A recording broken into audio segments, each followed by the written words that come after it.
She would never shut up, so I shut her up for good. In the summer of 2019, tumultuous couple Anthony and Linda Argo were at a crossroads in their marriage. Stay together and continue to be miserable, or divorce and go their separate ways.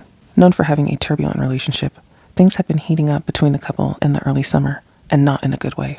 Things were so bad apparently that according to Linda's daughter, her mother had had enough and was leaving Argo. She stated that Linda was in the process of doing just that when she unexpectedly went radio silent that early evening in June 2019.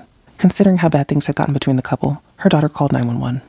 Argo was about to hit rock bottom. He stopped going to work and opted to argue with his wife and blow what money he did have on booze and lottery tickets. Linda had suspected and then later confirmed that Argo had been drinking his checks and therefore was not paying any bills, which resulted in the couple getting evicted. When her daughter phoned the police, I doubt she ever thought they'd come upon the scene that they did. It was cruel, blunt, and final. When police arrived at the Argo residence, they immediately noticed a body on the floor leaning up against the couch.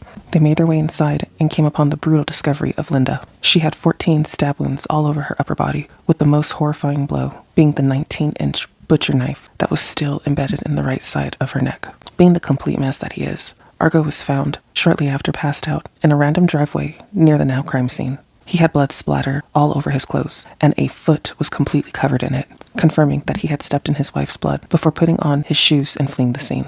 A friend of Argo's testified, stating that while Argo was out on bail, he revealed his true colors and confessed to murdering Linda simply because she would never shut up, so he shut her up for good. While reports say people cried during Linda's daughter's testimony, they note that Argo was dry-eyed and as cold as can be, just like the sentence he was handed. Argo was sentenced to life in prison by Judge Diane Goodstein. Again, Anthony Argo was found guilty and sentenced to life in prison.